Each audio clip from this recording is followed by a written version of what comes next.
নমস্কার, গল্পকথাকৃতি চ্যানেলে আপনাদের সবাইকে স্বাগত জানাই। প্রত্যেকদিনের মতো আজও চলে এসেছি একটা নতুন পর্ব নিয়ে আপনাদের কাছে। আশা করি আপনাদের এই উপন্যাসটি ভালো লাগছে। তো চলুন শুরু করি আজকের পর্ব। আজকে আপনারা শুনবেন কেয়া পাতার নৌকো উপন্যাসের তৃতীয় খণ্ডের তৃতীয় পর্ব।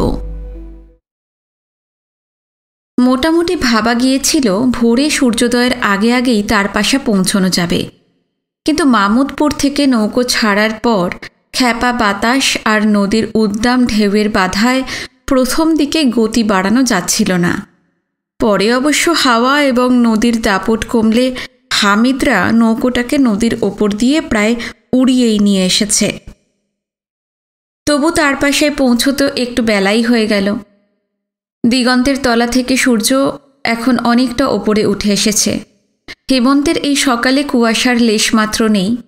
মাথার ওপর মস্ত বড় নীলাকাশ, স্বচ্ছ পরিষ্কার। কেউ যেন কাল রাতের সব কুয়াশা আর অন্ধকার ধুয়ে মুছে তকতকে করে রেখেছে। যতদূর চোখ যায় নদীর জলে সোনালি রোদ টলমল করছে। মনে হয় দিগন্ত জুড়ে অপার্থিব কোনো কলসি উপুড় করে স্বর্ণ রেণু ঢেলে দেওয়া হয়েছে। কাল রাতের মতো না হলেও এই সকালবেলায় বাতাস বেশ ঠান্ডা। অদৃশ্য হালকা ঢেউ তুলে তুলে সামনের অন্তহীন জলধারার ওপর দিয়ে বয়ে যাচ্ছে। নদী থেকে 50-60 হাত উঁচুতে ঝাঁকে ঝাঁকে চিল উঠছে।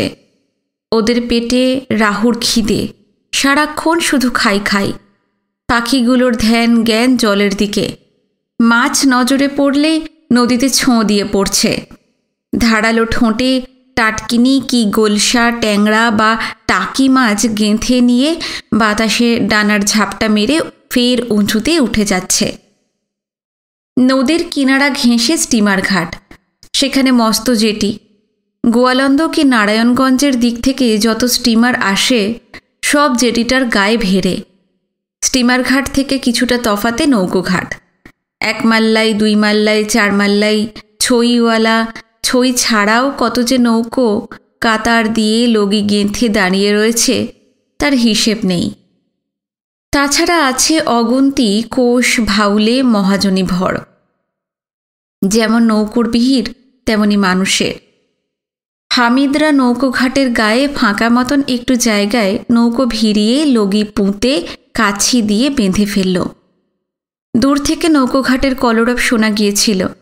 এখানে আসার পর তুমুল হইচই কানের পর্দা যেন ফাটিয়ে দিচ্ছে। সারা রাত 4 মাঝি সমানে বইঠা টেনেছে। ঘুম তো দূরের কথা, কেউ এতটুকু 0-12 ফুরসত পায়নি। পরিশ্রমে হাত পায়ের জোর যেন আলগা হয়ে যাচ্ছে। ক্লান্তিতে ঘুমে শরীর ভেঙে পড়ছে। চোখ আপনা থেকেই বুজে আসছে।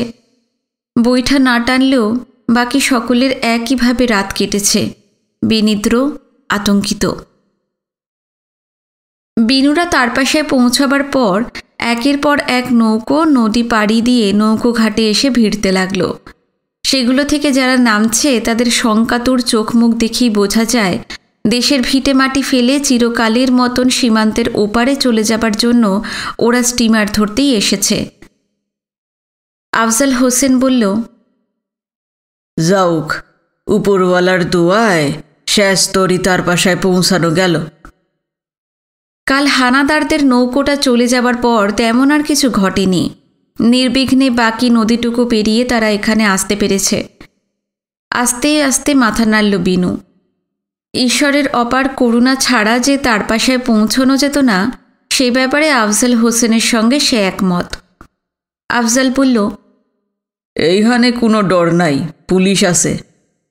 একটু থেমে আবার বলল, দেশ সাইরা যারা যাইতে আছে তাগু উপর পাকিস্তানে জুলুম হইতে আছে।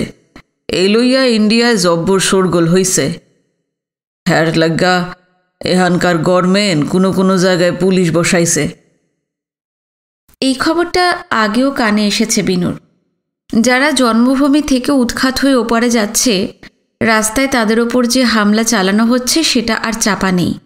যারা বর্ডারের ওপারে যেতে পেরেছে এধারের খুন খারাপি, লুটপাট, আগুন লাগানোর খবর সবিস্তারে সেখানে পৌঁছে দিচ্ছে। ইন্ডিয়ায় সেই কারণেই তীব্র উত্তেজনা সৃষ্টি হয়েছে। ভারতের মানুষজন এটা ভালো চোখে দেখছে না। তাই পাকিস্তান সরকার মুখ রক্ষা করতে রেল স্টেশন আর স্টিমার ঘাটগুলোতে উদ্বাস্তুদের পাহারাদারির জন্য পুলিশ মোতায়েন করেছে। এই জায়গাগুলো মোটামুটি সুরক্ষিত। আফজাল হোসেন ফির বলল, বিবি সাবরে কন অহন আর বুর্খা পইরা থাকনের দরকার নাই। আপনিও লুঙ্গি সাইরা ধুতিখান পইরা লন, এরপর নাও থিকা লাইমা উপরে চলেন। সমস্ত রাইত কেওর পেটে ভাত পানি পড়ে নাই। আগে খাইয়া শরীরে জোর বল আনেন, পরে আপনি গো স্টিমার ঘাটে পৌঁছাইয়া দিমু। লোকটা সব দিকে নজর। সময় যখন বেজায় উত্তপ্ত, বিষ বাষ্পে আবহাওয়া আচ্ছন্ন, তখন আফজাল হোসেন কিন্তু সম্পূর্ণ অবিচলিত।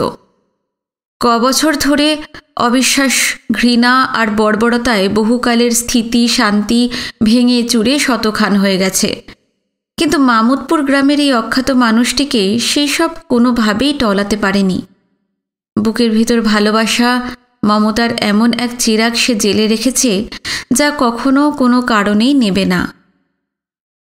পোশাক পাল্টে বোরখা লুঙ্গি ভাঁজ করে ছইয়ের ভিতর একধারে রেখে দিল বিনু।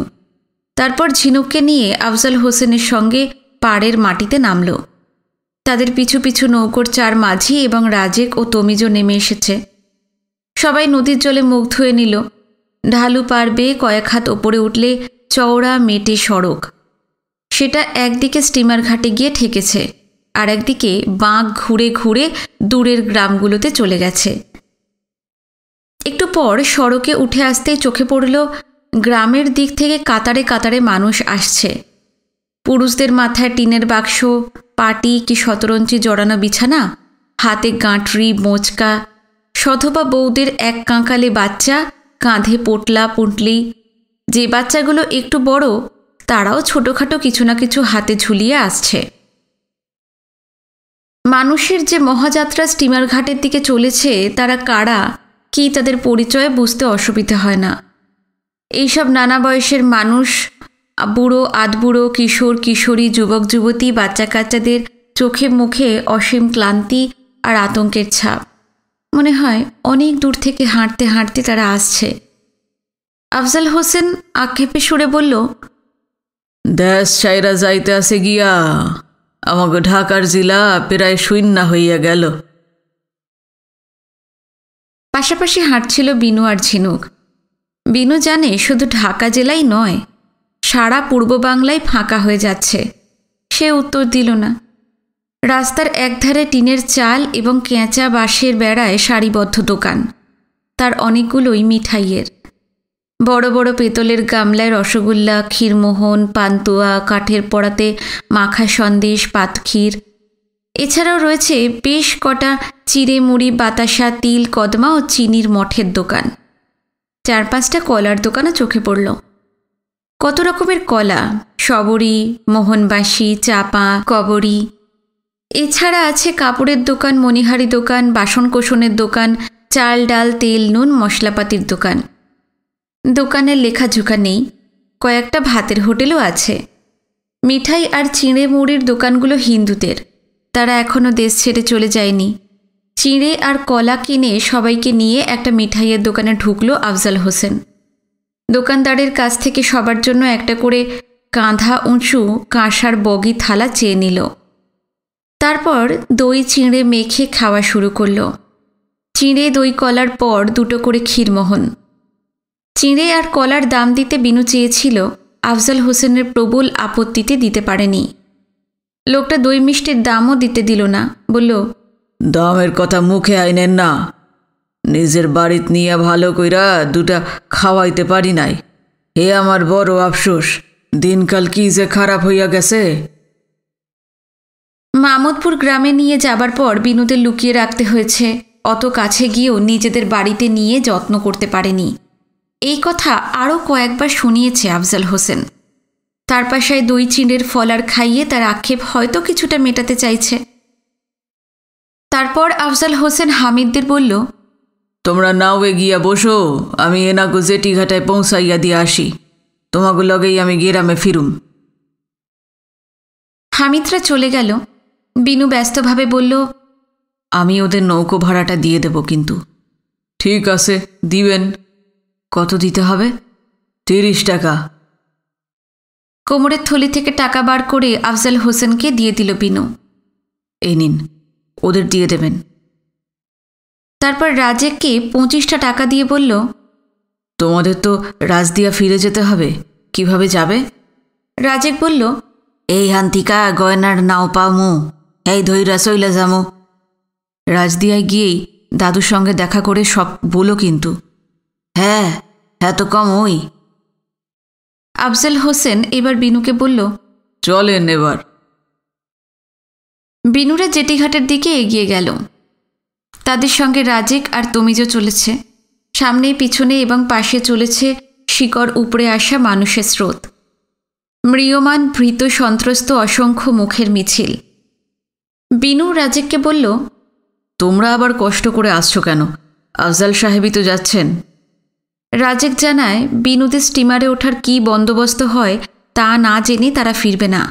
রাজদিয়ায় গিয়ে হেমনাথকে সব জানাতে তো হবে। এরপর আর কিছু বলার থাকে না। বিনু নিঃশব্দে হাঁটতে লাগল। জেটির সামনে অনেকগুলো জায়গা জুড়ে অগুন্তি মানুষ, ছেলে মেয়ে বউ বুড়ো মা বাপ নিয়ে তারা বসে আছে। পাশে নানা লটবহর, টিনের বাক্স, পোঁটলা পুঁটলি, বেতের সাজি, ধামা, পার্থিব সম্পত্তি বলতে যে যেটুকু পেরেছে নিয়ে এসেছে। নৌকোয় করে বা সড়ক ধরে হেঁটে ধুঁকতে ধুঁকতে যারা আসছে তারাও আগে আসা লোকগুলোর পাশে বসে পড়ছে। জেটির ভেতর ঢোকা প্রায় অসম্ভব। সেখানে এমন ঠাসা ভিড় যে পা ফেলার মতো ফাঁক নেই। আন্দাজ করা যায় অনেক আগে থেকেই লোকজন এসে স্টিমার ধরার জন্য জেটিতে বসে আছে। এধার ওধারে 8-10টা কনস্টেবলকে ঘোরাঘুরি করতে দেখা যাচ্ছে, তাদের হাতে বন্দুক।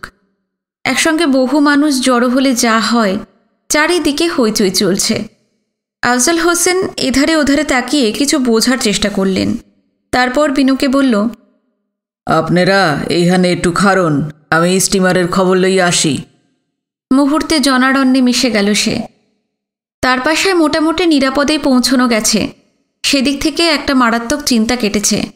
কিন্তু জেটিঘাটের জনসমুদ্র দেখে নতুন একটা দুর্ভাবনা বিনুকে হতচকিত করে তোলে। যত মানুষ আগেই জমা হয়েছে এবং স্রোতের মতন আরও যারা আসছে, দিনে 10টা স্টিমার দিলেও তাদের জায়গা হবে না। রুগ্ন দুর্বল ঝিনুককে নিয়ে ভিড় ঠেলে কবে যে সে গোয়ালন্দে স্টিমারে উঠতে পারবে কে জানে। একই সমস্যার কথা ভাবছিল ঝিনুক। পাশ থেকে সে বলল, এত মানুষ, আমরা কি করে কলকাতায় যাব? একটা ব্যবস্থা ঠিক হয়ে যাবে। তার পাশায় যখন আসতে পেরেছি, কলকাতাতেও ঠিক চলে যাব। বেশ কিছুক্ষণ বাদে ফিরে আসে আফজাল হোসেন, বলে, গতিক ভালা না। কি হয়েছে মিয়া সাহেব? কাইল তরি রোজ 2 হানি স্টিমার দিত, আজ থিকা 1 খান কইরা দিছে। কেমনে যে এত মানুষ গাং পাড়াইয়া গোয়ালন্দ যাইব খোদাই জানে। বিনুর কাছে এটা পরিষ্কার, আজ আর ঝিনুককে নিয়ে স্টিমারে ওঠা হচ্ছে না। কবে যে উঠতে পারবে তা ঠিক নেই। হয়তো 2-4 দিন পরে কিংবা তারও বেশি তার পাশার স্টিমার ঘাটে অপেক্ষা করতে হবে।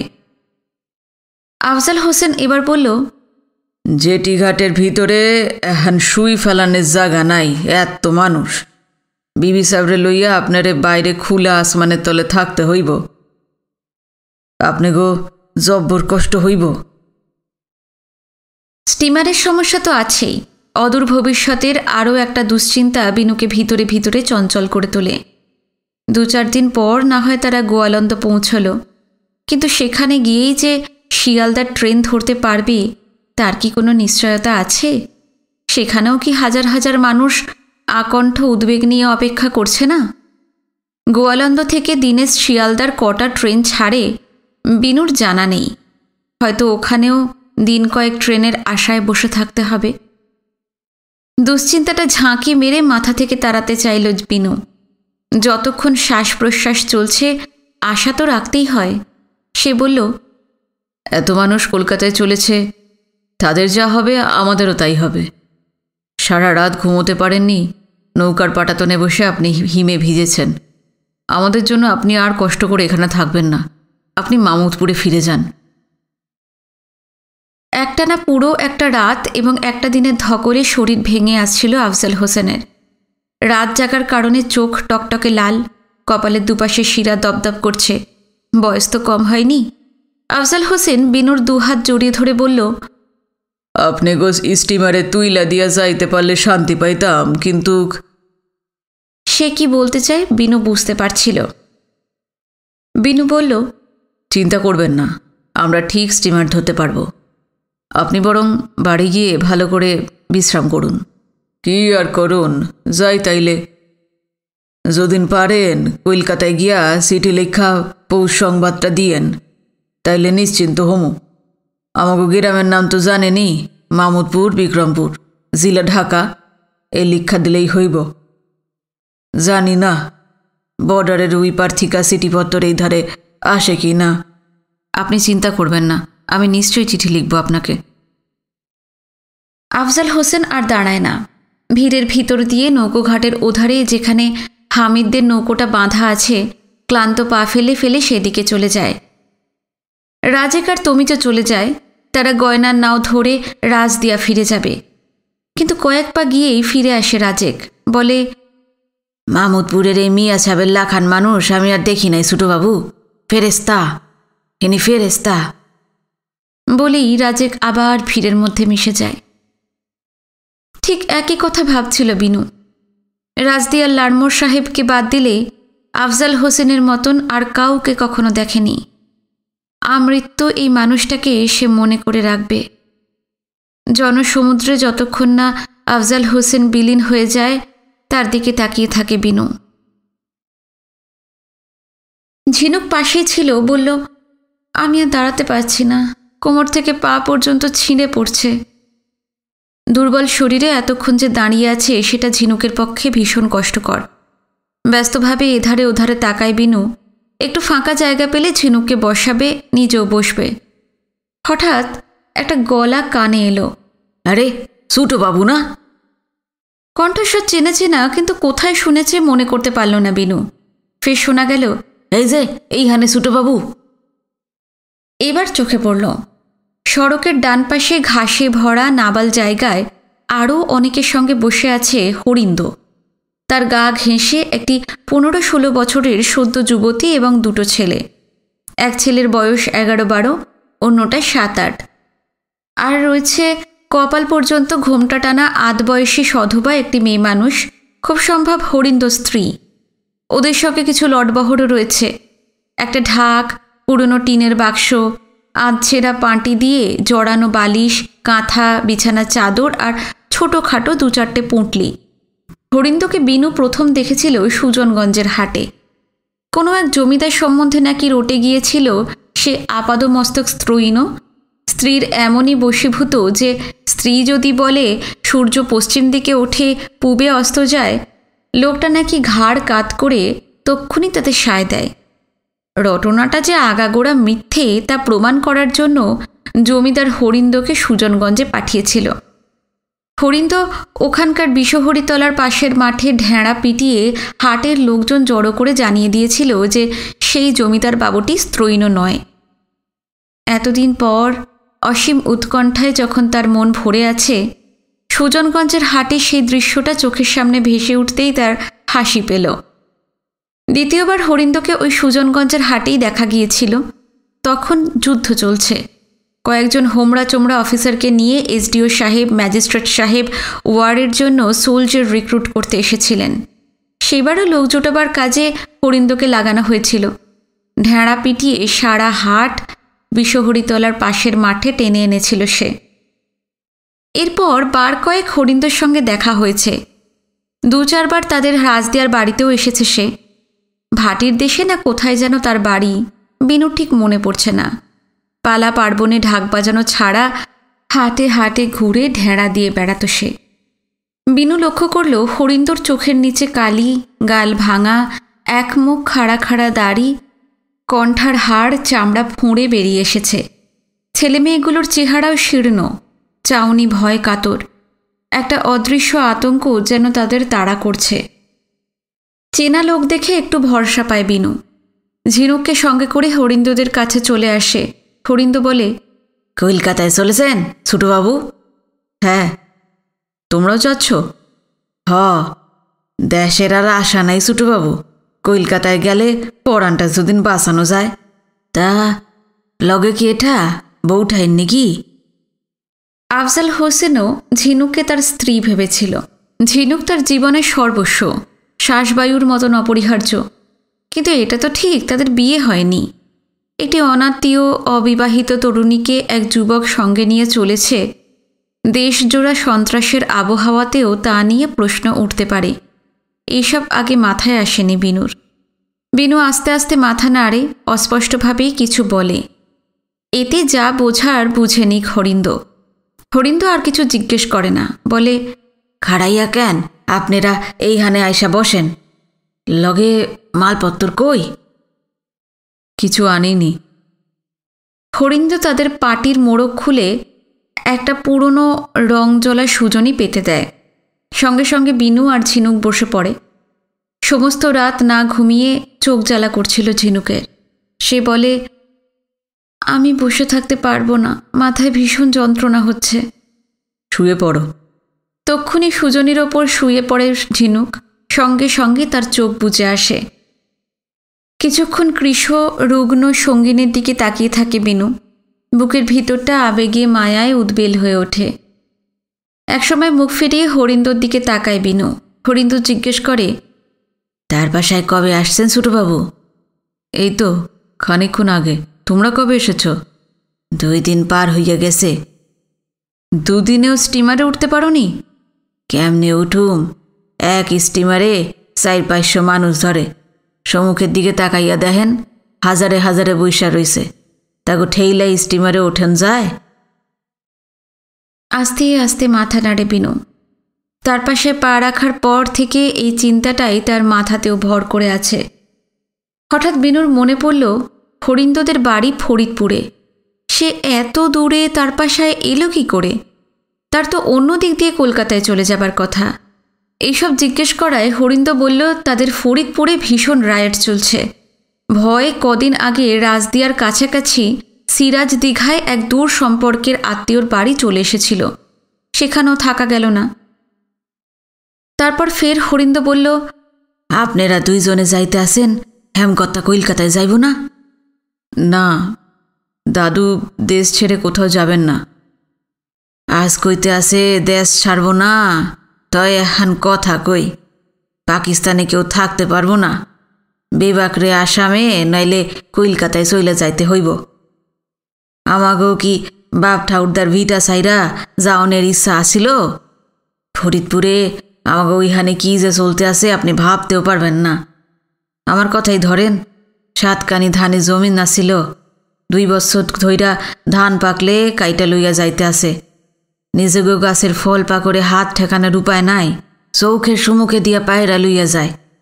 ঘরে একদানা ধান নাই, তবু ভিটার টানে মুখ বুঝা পইরাছিলাম।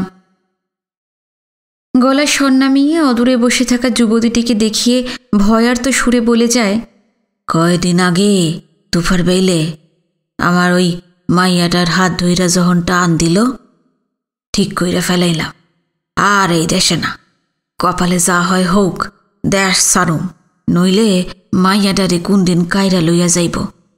এরপর আইলাম সিরাজ দীঘায়, অহন কলকাতায় পাড়ি দিমু। বিনু লক্ষ্য করল ভাঙাচোরা বিধ্বস্ত দেখাচ্ছে হরিন্দকে। মনে হয় দুঃস্বপ্নের ঘোরে রয়েছে লোকটা। তাকে কি বলবে সে ভেবে পেল না। হরিন্দ ফের বলল, আমাকে ওইদিকে কত মানুষ যে খুন হইছে, কত যুবতী মাইয়ারে যে জোর কইরা টাইনা লইয়া গেছে, আর লেখাজোকা নাই। এই অবস্থায় কি থাকুন যায় ছোটবাবু? কাগা বগারে মনে আছে? হরিন্দর সঙ্গে হাঁটে হাঁটে ঢেঁড়া দিয়ে বেড়াতো তার 2 সঙ্গী, অর্থাৎ কাগা আর বগা। কতবার দেখেছে বিনু তাদের। রাজদিয়া হেমনাথের বাড়িতেও হরিন্দর সঙ্গে 2-1 বার ওরা এসেছে। বিনু বলল, হ্যাঁ মনে আছে তো, নিশ্চয়ই মনে আছে। কি হয়েছে তাদের? হরিন্দ জানায়, কাগা বগা আপন মায়ের পেটের ভাই। ফরিদপুরে হরিন্দর বাড়ির প্রায় লাগোয়া ওদের বাড়ি। 2 ভাইয়ের কিছু জমিজমা ছিল। হরিন্দর মতো ওদেরও পাকা ধান জোর করে কেটে নিয়ে যাওয়া হচ্ছে 2 বছর ধরে। এবার ওরা রুখে দাঁড়িয়েছিল, কোনো মতেই ধান দেবে না।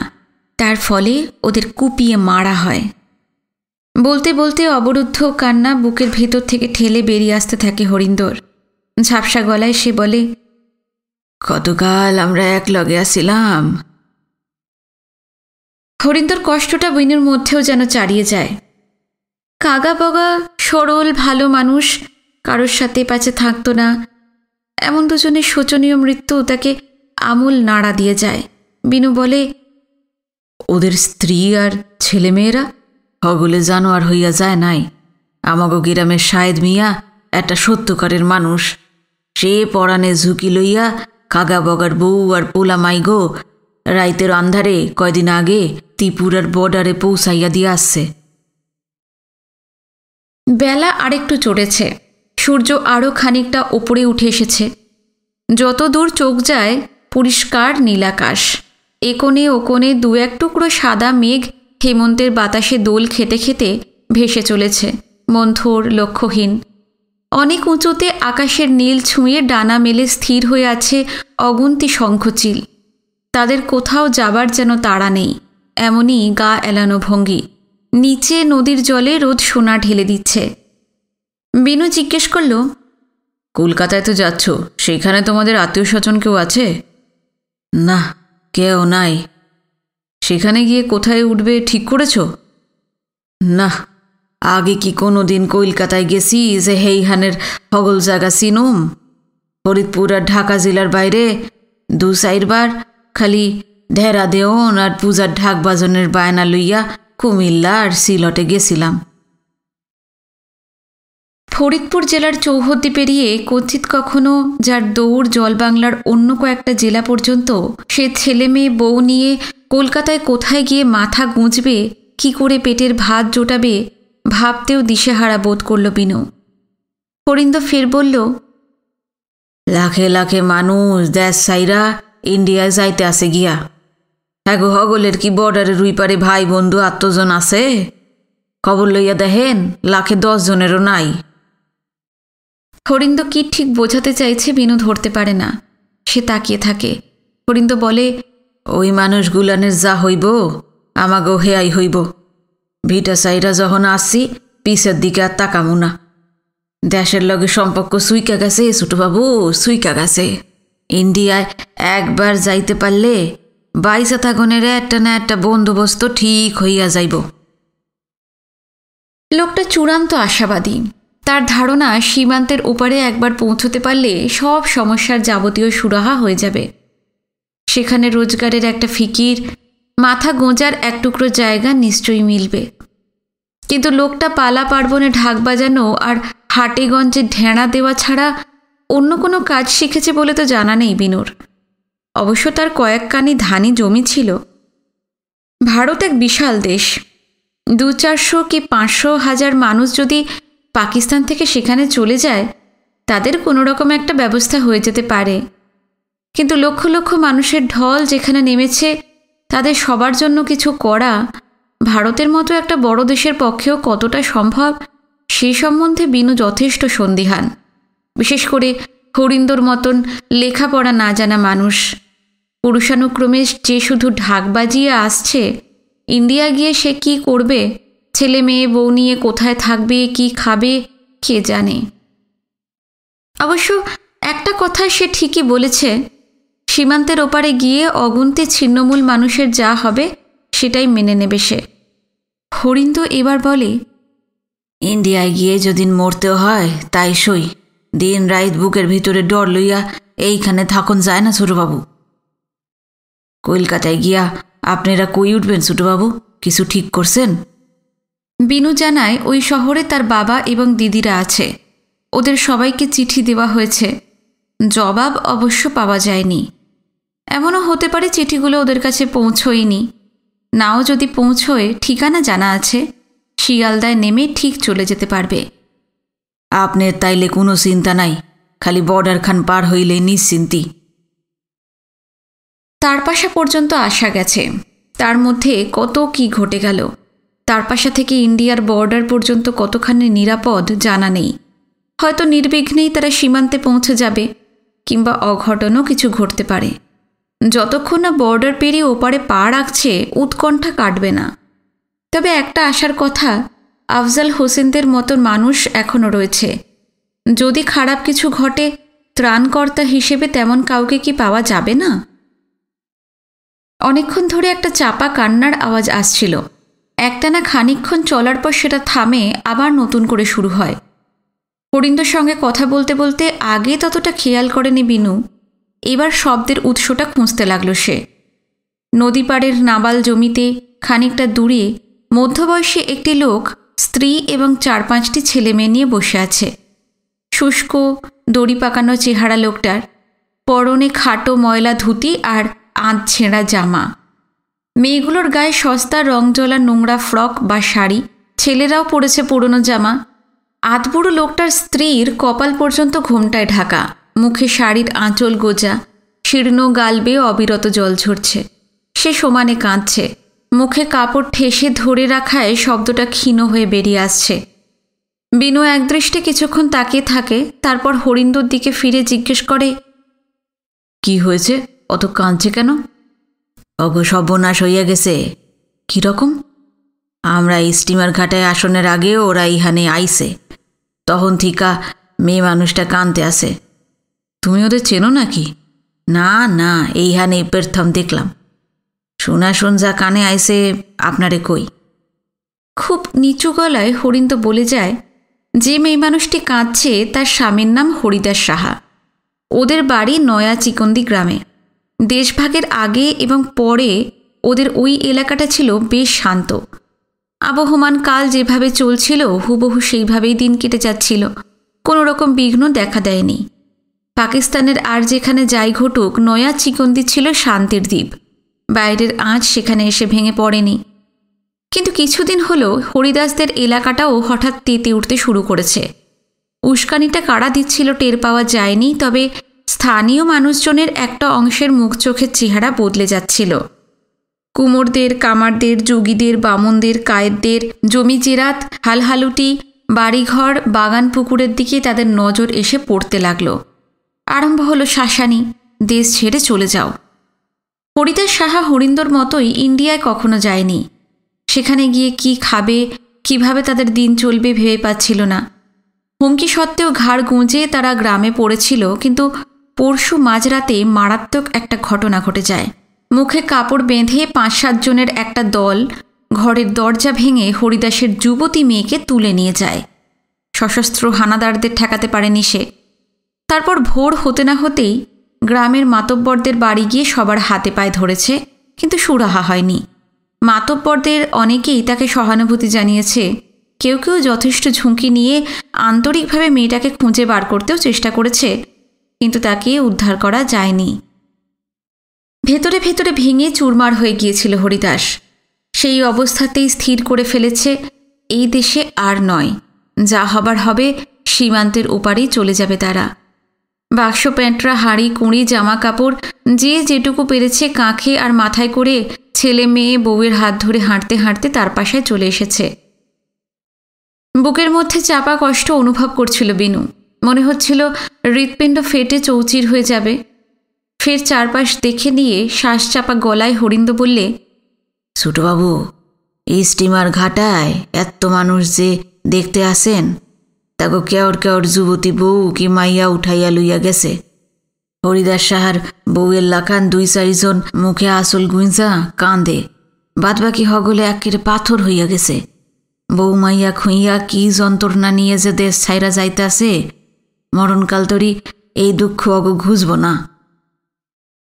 কি উত্তর দেবে বিনু? সে চুপ করে থাকে।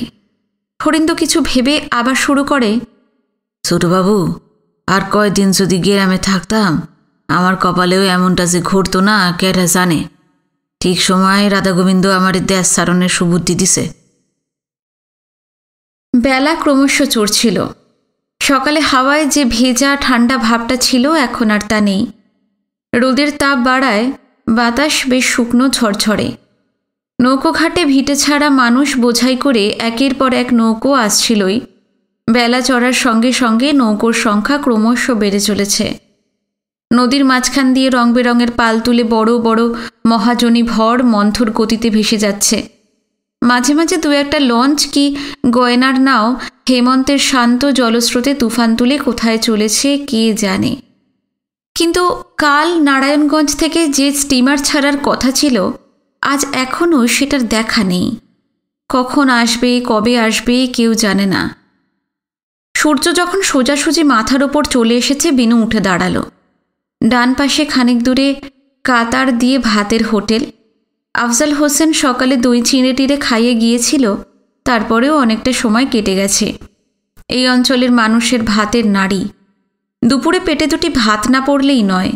আফজাল হোসেন ঠিকই বলেছিল, ভরপেট ভাত না খেলে রাস্তার ধকল সইবার মতন শক্তি থাকবে না। হরিন্দর পেতে দেওয়া সুজনের ওপর কখন ঝিনুক ঘুমিয়ে পড়েছিল বিনু লক্ষ্য করেনি। সে হরিন্দকে বলল, তুমি এর দিকে একটু নজর রেখো, আমি একটু ঘুরে আসছি। আপনি নিশ্চিন্ত মনে যান ছোটবাবু, বউটাইন রে আমি দেহুম। ঢালু ঘাসের জমি থেকে উঁচু রাস্তায় উঠেই ফের নিচে নেমে আসে বিনু। হরিন্দদের খাওয়ার কি ব্যবস্থা হয়েছে তার জানা নেই। তারা পাশে বসে হোটেলের ভাত তরকারি খাবে আর ওরা খালি পেটে মুখ শুকনো করে থাকবে, তা হয় না। বিনু জিজ্ঞেস করল, দুপুরে তোমরা কি খাবে? আমাকে লাগে 2 দিনের মতো চিরামুড়ি, মুসিগুড় আর কদমা আছে, হেয়াই খামো। চিড়ে গুড় থাক, আমি হোটেলে ভাত আনতে যাচ্ছি, তোমরা আমাদের সঙ্গে ভাত খাবে। আমাকে লইগা আবার এতগুলান পয়সা খরচা করবেন? বিনু একটু হাসল। হরিন্দ কি ভেবে এবার বলল, আইসা, খাওয়াইতে যখন মন আইছে তখন খাওয়ান। কবে আবার পেটে 2 গা ভাত পড়ব ফের তো দিশা নাই। আপনি অত মানুষের ভাত কেমনে আনবেন? লন, আমিও লগে যাই। ঝিনুকের দেখাশোনার দায়িত্ব নিজের স্ত্রী আর ছেলেমেয়ের ওপর দিয়ে বিনুর সঙ্গে রাস্তায় উঠে আসে হরিন্দ। চারপাশে ভয় কাতর মানুষের জটলা, তার ভিতর দিয়েই দুজনে এগিয়ে চলে। যেখানে হোটেলগুলো সারিবদ্ধ দাঁড়িয়ে আছে, কাঁচা সড়কটা সেই জায়গায় বাঁক নিয়ে ডান পাশে ঘুরে অনেক দূর চলে গেছে। বেশ কিছু হিন্দু হোটেল এখনও টিকে আছে এখানে। সেগুলোর কাছাকাছি মুসলমানদের কটা হোটেলও চোখে পড়ল। বিনুরা একটা হোটেলে ঢুকতে যাবে, হঠাৎ ডান দিকে সড়কে হইচই শোনা গেল। বহু মানুষের মিশ্র কণ্ঠস্বর। আওয়াজটা স্টিমার ঘাটের দিক থেকেই আসছে। যদিও এখানে পুলিশ মোতায়েন রয়েছে, গভর্নমেন্ট থেকে মোটামুটি সুরক্ষার একটা বন্দোবস্ত করেছে, তবু আবহাওয়া এমনই বিষময় যে কোনো দিন যে কোনো সময় চরম কিছু একটা ঘটে যেতে পারে। হয়তো স্টিমার ঘাটের পাহাড়দারি ফুৎকারে উড়ে যাবে। এতগুলো নির্ভুম মানুষের ওপর যদি হানাদারেরা ঝাঁপিয়ে পড়ে, পুলিশ তাদের কতটা ঠেকাতে চেষ্টা করবে সে সম্বন্ধে সংশয় আছে। হোটেলে আর ঢোকা হলো না। উৎকণ্ঠিত বিনু আর হরিন্দ ডান পাশে সড়কের দিকে তাকিয়ে রইল। দেখা গেল অনেকগুলো লোক লম্বা লম্বা পা ফেলে এগিয়ে আসছে। তাদের কারোর হাতে লাঠি, কারোর হাতে সরকির ফলায় দুপুরের রোদ ঝলকাচ্ছে। হরিন্দ ভয়ে কাঠ হয়ে গিয়েছিল। কাঁপা কাঁপা গলায় জিজ্ঞেস করল, ছোটবাবু, ছোটবাবু, এই লোকগুলানের কি মতলব? কিছু বিপদ হইব? কি জানি, আমি তো কিছুই বুঝতে পারছি না হরিন্দ। আমরা শেষ ছোটবাবু, আর বুঝিন ইন্ডিয়ায় যাওয়ান হইল না। হোটেলের দরজার সামনেই দাঁড়িয়েছিল বিনুরা। ভেতরে কাঁচা মেঝেতে কাঠের পিঁড়িতে বসে অনেকেই খাচ্ছে। একধারে নিচু তক্তপোষে টিনের ক্যাশবাক্স কোলের কাছে নিয়ে বসে আছে মাঝবয়সী থলথলে চেহারার একটা লোক, খুব সম্ভব হোটেলের মালিক। বিনুদের কথাগুলো তার কানে গিয়েছিল। সে বলল, আরে ডরে কিছু নাই, গভর্নমেন্ট স্টিমার ঘাটায় ঝঞ্ঝাট করতে দিব না, পুলিশ আছে। হরিন্দ বলল, মেলা মানুষ লাঠি সরকি লইয়া এই দিকেই তো আসতে আছে। হোটেলের মালিক বাইরে বেরিয়ে আসে। দূরে সশস্ত্র লোকগুলোকে দেখতে দেখতে তার কপালে ভাঁজ পড়ে। বলে, দেশ ভাগের আগে বড় দাঙ্গার সময় এইখানে কিছু তো হয় নাই, পরেও না। ওরা সরকি উড়কি লইয়া আসতে আসে কেন? গতিক বুঝা লই। এক দৃষ্টে সে তাকিয়ে থাকে। ডান ধারের যে সড়কটা ধরে বাহিনীটা আসছে, তার দুধারেও ভিটেমাটি খোয়ানো প্রচুর মানুষ স্টিমার ধরার জন্য অপেক্ষা করে আছে। সড়কের অনেকটা নিচে এখানে ধান ক্ষেত। অস্ত্রধারীদের দেখে ভয় আতঙ্কে তার অনেকেই ঊর্ধ্বশ্বাসে ধান ক্ষেতের দিকে দৌড়ে যায়। কেউ কেউ দিশেহারার মতন এধারে ওধারে ছুটোছুটি করতে থাকে। সশস্ত্র দলটা অনেক কাছাকাছি এসে পড়েছে। এখন তাদের আরও স্পষ্ট দেখা যাচ্ছে। সড়কের এক পাশে 10-12টি মুসলমান যুবকের একটি সারি, আর এক পাশেও তাই। এদের 3-4 জনের হাতে অস্ত্র তো আছেই, তাছাড়া কাঁধে এবং মাথায় রয়েছে প্রচুর লটবহর। যুবকদের 2 সারির মাঝখানে 70-72 বছরের একজন বৃদ্ধ, পরনে ধুতি আর পাঞ্জাবি। তার সঙ্গে একজন বৃদ্ধা মহিলার একটা চুলও কাঁচা নেই, সিঁথিতে চওড়া করে সিঁদুর ল্যাপা, হাতে শাঁখা এবং রূপো বাঁধানো লোহা। এরা ছাড়াও রয়েছে একটি মাঝবয়সী থান পড়া বিধবা এবং 2টি অবিবাহিত তরুণী। সবারই হাতে পায়ে মুখে মাথায় পুরু ধুলো স্তর। বোঝা যায় বহু দূর থেকে তারা হেঁটে আসছে। এত বড় দলটার একেবারে সামনে একজন প্রৌঢ় মুসলমান। তার দিকে তাকালে রীতিমতো সম্ভ্রম হয়। টকটকে ফর্সা রং, ধারালো নাক, একজোড়া উজ্জ্বল চোখ, চওড়া কপাল, মুখে কাঁচা পাকা দাড়ি। অভয় দেবার ভঙ্গিতে হাত তুলে যে সন্ত্রস্ত মানুষগুলো এদিকে সেদিকে ছুটোছুটি করছিল, তাদের উদ্দেশ্যে চেঁচিয়ে চেঁচিয়ে সমানে সে বলে যাচ্ছিল, ডরাইয়েন না, ডরাইয়েন না, আমরা খুন খারাপি লুটপাট করিতে আসি নাই। যে যেইখানে আছিলেন সেইখানে ফিরে আসেন, পলাইয়েন না। যারা পালাচ্ছিল তারা থমকে দাঁড়িয়ে পড়ে। কিছুক্ষণ প্রৌঢ় মুসলমান আর তার সঙ্গীদের লক্ষ্য করে যখন বুঝতে পারে ওদের দিক থেকে ক্ষতির সম্ভাবনা নেই, পায়ে পায়ে ফিরে আসতে থাকে। সশস্ত্র দলটাকে দেখে বিনুর চোখে মুখে যে আতঙ্ক ফুটে বেরিয়েছিল, এখন সেটা বদলে গিয়ে শুধুই অপার বিস্ময়।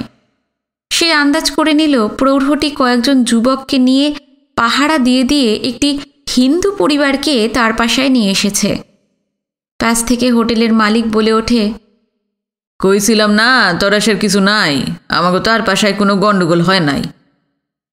বলে ব্যস্তভাবে হোটেলের ভিতর ঢুকে গেল।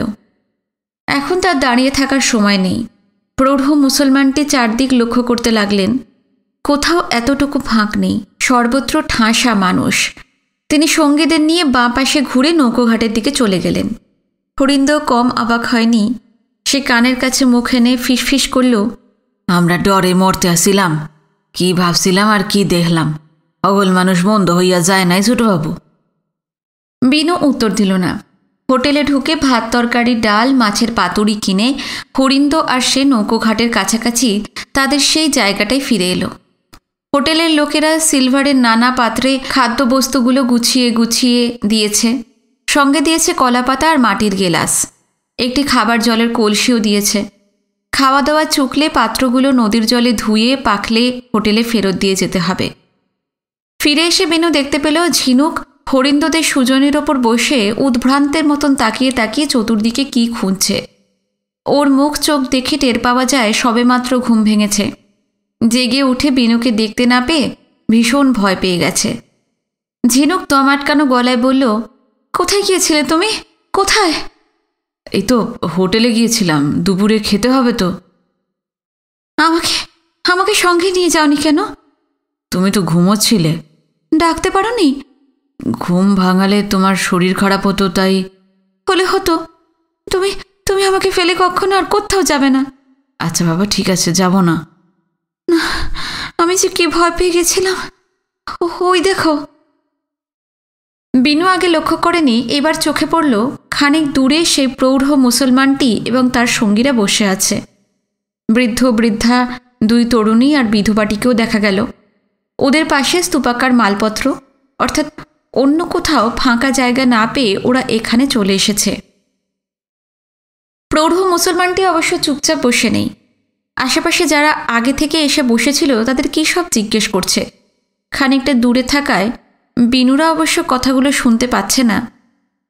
ঝিনুকের ভীতির কারণটা এবার স্পষ্ট হয়ে যায়। লাঠি সরকি দেখে প্রচণ্ড ঘাবড়ে গেছে সে। ঢাকার অভিজ্ঞতা তার স্মৃতি থেকে কোনোদিনই মুছে যাবার নয়। বিনু বলল, ভয় পেও না, ওরা ভালো লোক। তুমি কেমন করে জানলে? লোকগুলো সম্পর্কে কেন তার এমন ধারণা হয়েছে বুঝিয়ে দেয় বিনু। ঝিনুক আর কোনো প্রশ্ন করে না। কথা বলতে বলতে হঠাৎ প্রৌঢ় মুসলমানটির নজর এসে পড়ে বিনুর ওপর। কি ভেবে তিনি উঠে আসেন, বলেন, আদাব, আমার নাম নাসের আলী। বিনু টের পেল ঝিনুক তার কোমরের কাছটা প্রাণপণে খামচে ধরেছে। সে যতই নাসের আলীকে ভালো মানুষ বলে তার গুণগান করুক, ঝিনুকের সংশয় কাটছে না। লোকটা তাদের কাছে চলে আসায় সে ভীষণ অস্বস্তি বোধ করছে। বিনু হাত জোর করে নিজের নাম জানিয়ে উৎসুক চোখে তাকিয়ে থাকে। নাসের আলী বলেন, আমি জামতলি হাই স্কুলের অ্যাসিস্ট্যান্ট হেডমাস্টার। আপনি গো বাড়ি আসিল কই? বিনু বলল, জামতলি নামটা তার জানা, তবে সেটা কোথায় সে সম্বন্ধে তার পরিষ্কার ধারণা নেই। নাসের আলী বললেন, ড্যাশ সাইরা চইলা যাইতে আসেন? হ্যাঁ। দেখা তো মনে হয় আপনি একজন এডুকেটেড ইয়াং ম্যান। দয়া কইরা একটা উপকার করবেন। কি উপকার? ওনার নাম রামরতন গাঙ্গুলি। এককালে জামতলি হাই স্কুলের হেডমাস্টার আছিলেন। আমি ওনার ছাত্র। ঢাকা ইউনিভার্সিটির এমএতে ফার্স্ট ক্লাস। হ্যাঁ, ব্রিটিশ আমলে ইচ্ছা করলে বড় অফিসার হইতে পারতেন, নাই। নাসের আলী বিস্তারিতভাবে আরও জানান, ৪৫ বছর আগে ইউনিভার্সিটির শেষ ডিগ্রিটা পাওয়ার পর গ্রামে এসে থিতু হয়ে বসলেন রামরতন। জামতলি অঞ্চলে সে আমলে লেখাপড়া নিয়ে তেমন কেউ মাথা ঘামাতো না। জায়গাটা ছিল অশিক্ষা আর কুশিক্ষার বিশাল আড়ত। রামরতন বিপুল উদ্যমে মানুষ গড়ার কাজে নামলেন। জামতলি এবং তার চারপাশের ১০-১২টা গ্রামের প্রতিটি হিন্দু আর মুসলমানের বাড়ি ঘুরে ঘুরে তিনি ছাত্র জোগাড় করতে লাগলেন। রামরতনের তুলনা নেই। মানুষ এবং শিক্ষক হিসেবে তিনি সৎ, নির্লোভ, নিষ্ঠাবান। জামতলি এলাকায় তার হাত ধরেই শিক্ষার আলো ঘরে ঘরে পৌঁছে গেছে। এখন ওখানকার প্রতি 10টা পরিবারে কম করে একজন গ্র্যাজুয়েট, প্রতি 20টা পরিবারে একজন এমএ। শুনতে শুনতে রাজদিয়ার আশু দত্তর কথা মনে পড়ে যাচ্ছিল বিনুর। হুবহু তারই মতন একই ছাঁচে গড়া। নিজের কেরিয়ার, উজ্জ্বল ভবিষ্যৎ সব কিছু বিসর্জন দিয়ে জাতি গঠনের কাজে ঝাঁপিয়ে পড়েছিলেন আশু দত্ত। সেই সময় এই ধরনের আদর্শবাদীদের পূর্ব বাংলার প্রায় সব অঞ্চলেই দেখা যেত। নাসের আলী থামেননি। এই মানুষটারে আমাগো মাথায় কইরা রাখনের কথা, কিন্তু দিনকাল আর আগের মতো নাই। কিছু মানুষ জানোয়ার হইয়া গেছে। যারে বাপের মতো সম্মান দেওয়ানোর কথা তারই সর্বনাশ করতে চায়। দেশভাগের আগে থিকাই আমাগো জামতলি এরিয়াটা গরম হইয়া আছে। তবু আমরা অনেকেই রামরতন স্যারের ফ্যামিলি আগলাইয়া রাখছিলাম, কিন্তু আর পারা যাইব না। ওনার ঘরে 2 অবিয়াত জুয়ান মাইয়া। কোন দিন কি অঘটন ঘইটা যাইব, এই লেগা কয়জন ভালো সাহসী পুলা জুটাইয়া ভাড়া দিয়া দিয়া তার বাসায় লইয়া আইসি। পথেও তো ভরসা নাই, কার মনে কি মুকু মতলব আছে কে জানে। জুয়ান মাইয়া দেখা কে কি কইরা বসবো, এই লইগা পাহাড়দারের বন্দোবস্ত। আমাকে কি করতে হবে বলুন? নাসের আলী জানালেন, তার পাশের স্টিমার ঘাটে দেশ ছাড়ার জন্য যারা জড়ো হয়েছে তারা খুবই সামান্য মানুষ। অক্ষর পরিচয়হীন, অসীম ত্রাসে সবাই কুঁকড়ে আছে। নিজেদের নিয়ে তারা এতই উৎকণ্ঠিত যে অন্য কোনো দিকে তাকাবার সময় নেই। এদের কেউ কখনো কলকাতায় যায়নি। তাদের কারোর ভরসায় রামরতনকে সীমান্তের ওপারে পাঠাতে সাহস হয় না। বিনুকে দেখে মনে হয়েছে শিক্ষিত ভদ্র যুবক, আর সে তো কলকাতায় যাচ্ছেই। কষ্ট করে পথে যদি রামরতনদের একটু দেখাশোনা করেন, নাসের আলী নিশ্চিন্ত হতে পারেন। তারই উচিত ছিল শ্রদ্ধেয় মাস্টারমশাই এবং তার পরিবারকে কলকাতায় পৌঁছে দিয়ে আসা। ওই মানুষটার প্রতি তার ঋণের শেষ নেই। কিন্তু দিনকাল খারাপ, বিষ বাষ্পে আবহাওয়া ছেয়ে গেছে। সীমান্তের ওপারে কী ঘটছে তার জানা নেই। কলকাতায় গেলে ফিরে আসা সম্ভব হবে কিনা সেটাও জানা নেই। প্রতিহিংসা নেবার জন্য সেখানেও মানুষ হয়তো অস্ত্র শানিয়ে অপেক্ষা করছে।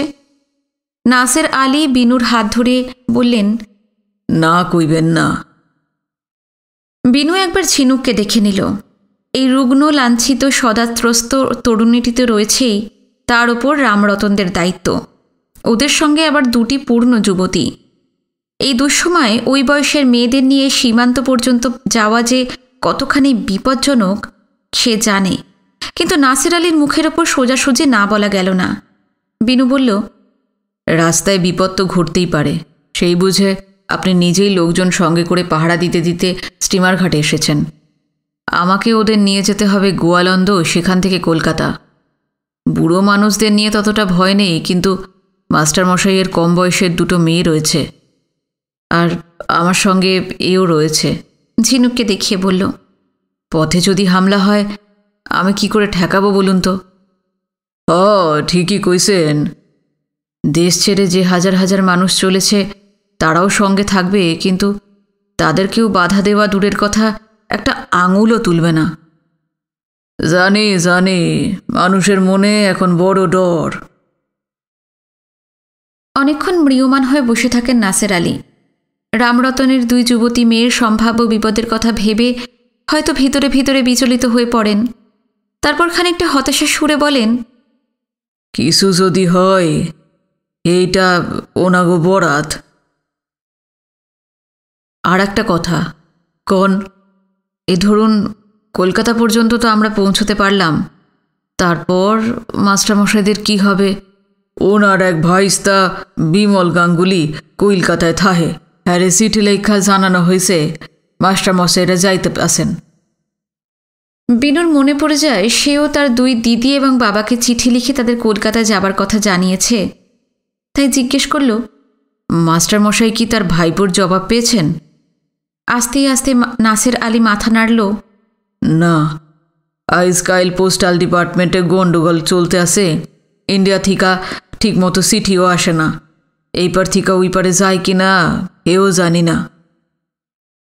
রামরতন গাঙ্গুলির ব্যাপারটা অনেকখানি অনিশ্চিত হয়ে পড়ে। তার ভাইপো চিঠি না পেলে কি হবে?